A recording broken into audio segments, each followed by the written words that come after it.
Cup, tahu nggak? Aku lagi kepikiran banyak hal akhir-akhir ini. Rasanya kayak ada di persimpangan jalan dan nggak tahu harus ambil arah yang mana. Ini pasti ada hubungannya sama quarter life crisis ya. Mungkin kali. Aku merasa stuck, bingung sama tujuan hidupku, karirku, bahkan soal relasi sama orang-orang di sekitarku. Aku mulai ngerasa ini tuh hidup yang aku mau atau bukan sih? Wah, itu wajar banget dong. Banyak orang ngalamin ini di usia 20-an menuju 30-an. Quarter life crisis itu kayak masa transisi antara remaja ke dewasa yang beneran. Di masa itu kita mulai mempertanyakan banyak hal soal hidup. Iya juga ya Cup, itu yang aku rasain. Aku juga mulai bandingin diriku sama teman-temanku.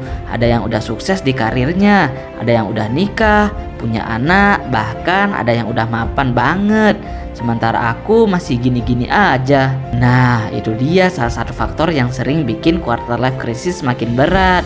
Kita suka bandingin diri sama orang lain, padahal setiap orang punya timelinenya masing-masing. Tapi tetap aja rasanya kayak aku ketinggalan. Apa aku terlalu santai selama ini?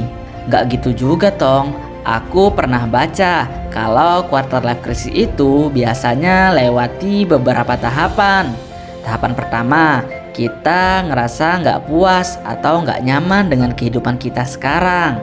Tahapan kedua, kita mulai mempertanyakan banyak hal, merasa bingung, bahkan frustasi. Terus tahapan ketiga, kita mulai eksplorasi, nyari jalan keluar, dan mencoba hal-hal baru. Dan di tahapan terakhir, kita menemukan jawaban atau arah yang lebih jelas buat hidup kita. Walah, jadi aku masih ada di tahapan kedua ya? Tahap bingung dan frustasi. Kayaknya sih iya. Tapi jangan khawatir, itu bagian dari proses. Yang penting kamu nggak diam di situ terus.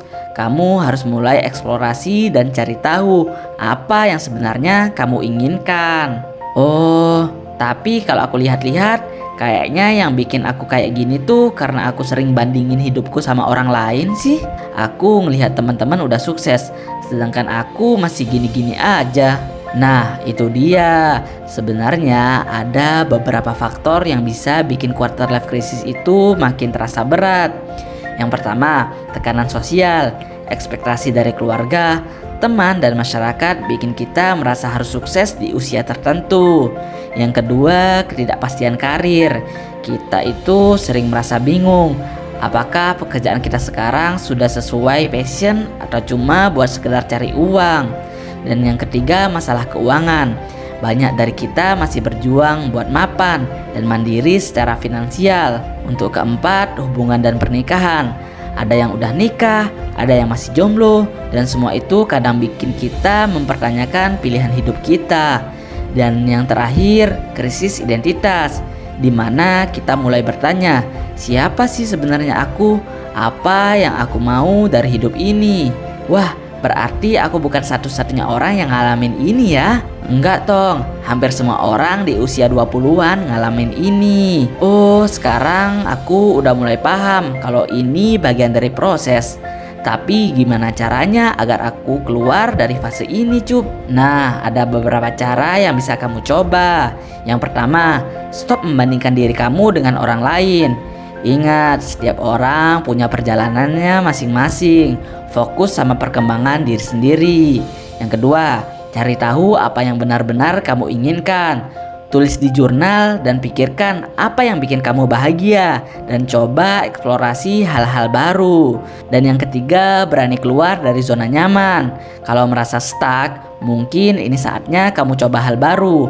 Belajar skill baru, cari pekerjaan lain, atau mulai bisnis kecil-kecilan. Dan yang keempat, bangun rutinitas yang sehat. Jaga pola makan, olahraga, tidur yang cukup. Ingat, badan yang sehat bikin pikiran lebih jernih. Dan yang kelima, cari mentor atau support system. Usahakan ngobrol sama orang-orang yang lebih berpengalaman atau yang bisa kasih perspektif baru. Oh, berarti aku harus mulai dari refleksi diri dulu ya? Iya, misalnya coba tanya ke diri sendiri, apa yang bikin aku paling bahagia? dan apa yang aku inginkan dalam 5 atau 5 tahun ke depannya. Serta apa langkah kecil yang bisa aku ambil hari ini buat mencapai itu. Wah, aku jadi kepikiran. Mungkin aku harus mulai bikin perencanaan jangka panjang buat hidupku. Yaps, bener banget. Coba tulis goal jangka pendek, menengah, dan panjang. Jangka pendek 1-2 tahun. Misalnya, eksplorasi passion, belajar skill baru, cari pengalaman kerja. Untuk jangka menengah 3-5 tahun, bangun karir, investasi, serta stabilitas finansial. Dan yang terakhir jangka panjang 5-10 tahun, capai impian besar seperti bisnis sendiri, punya rumah, atau menikah. Wah, kalau aku bisa lihat arah hidupku dengan lebih jelas, mungkin aku nggak bakal terlalu stres lagi nih. Yaps, bener banget. Dan satu hal yang penting, nikmati prosesnya. Hidup nggak selalu harus tentang sempurna, tapi kita bisa terus berkembang. Oh, bener juga ya, Cup. Aku jadi lebih tenang setelah ngobrol ini.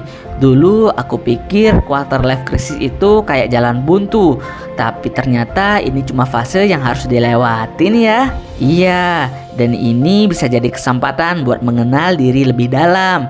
Setelah fase ini lewat, kamu bakal lebih tahu apa yang benar-benar kamu inginkan.